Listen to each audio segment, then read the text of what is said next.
Assalamualaikum warahmatullahi wabarakatuh. Perkenalkan, nama saya Dina Puspitaningrum, NPM 3 dari kelas pengenalan pola paralel C. Di sini saya akan mempresentasikan materi tentang klasifikasi dan clustering. Yang pertama, klasifikasi. Klasifikasi sendiri merupakan suatu pekerjaan untuk menilai objek data dan memasukkan ke dalam kelas tertentu dari sejumlah kelas yang telah tersedia. Metode klasifikasi digunakan untuk membantu dalam memahami pengelompokan sebuah data. Dalam klasifikasi sendiri terdapat dua pekerjaan utama yang akan dilakukan. Yang pertama, pembangunan model sebagai prototipe untuk disimpan sebagai memori.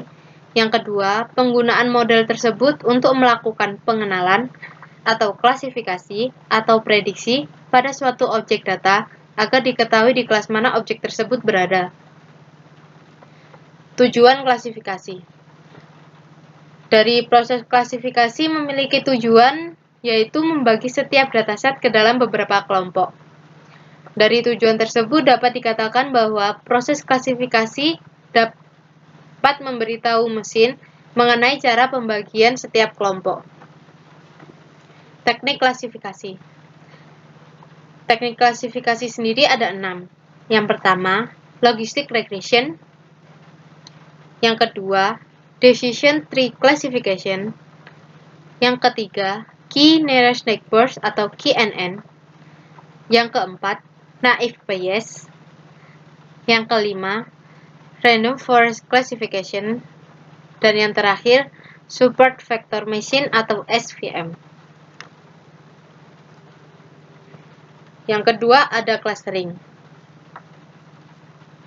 Clustering sendiri adalah salah satu alat bantu pada data mining yang bertujuan untuk mengelompokkan objek ke dalam beberapa klaster. Definisi dari klaster sendiri ialah sekelompok atau sekumpulan objek data yang similar satu sama yang lain di dalam klaster yang sama dan disimilar terhadap objek-objek yang berbeda klaster. Objek-objek ini akan dikelompokkan ke dalam satu atau beberapa klaster, sehingga objek yang berada di dalam satu klaster akan memiliki kesamaan yang tinggi antara satu dengan yang lain. Objek akan dikelompokkan berdasarkan prinsip memaksimalkan kesamaan objek pada klaster yang sama dan memaksimalkan ketidaksamaan pada klaster yang berbeda. Kesamaan objek biasanya diperoleh dari nilai-nilai atribut yang menjelaskan objek data. Sedangkan objek data sendiri biasanya dipresentasikan sebagai titik dalam ruang multidimensi. Tujuan data clustering. Tujuan data clustering sendiri untuk meminimalkan objective function yang diset di dalam proses clustering, yang pada umumnya berusaha meminimalkan variasi di dalam suatu klaster dan memaksimalkan variasi antar klaster. Kemudian ada teknik clustering. Teknik clustering sendiri ada dua. Yang pertama, partitioning dan hierarchical. Di dalam hierarchical sendiri terdapat dua macam. Yang pertama, agglomeratif dan divisif.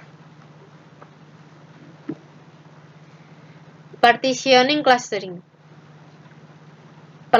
Partitioning clustering merupakan pengelompokan data dari satu kelompok besar dan dibagi menjadi beberapa kelompok yang lebih kecil. Contoh partitioning clustering adalah K-means clustering. Hierarchical clustering. Hierarchical clustering akan mengelompokkan data dengan menggabungkan masing-masing rekod atau individu pada data menjadi klaster-klaster. Macam-macam pendekatan hierarchikal. Yang pertama, agglomeratif atau bottom-up. Agglomerative clustering merupakan suatu teknik hierarki yang menghasilkan suatu rangkaian penurunan jumlah klaster pada setiap tahapan. Yang kedua, divisif atau top-down. Algoritma divisif berkebalikan dengan metode agglomeratif, di mana algoritma ini menghasilkan suatu rangkaian peningkatan jumlah pada setiap tahapan. Perbedaan klasifikasi dan clustering. Yang pertama pada klasifikasi. 1.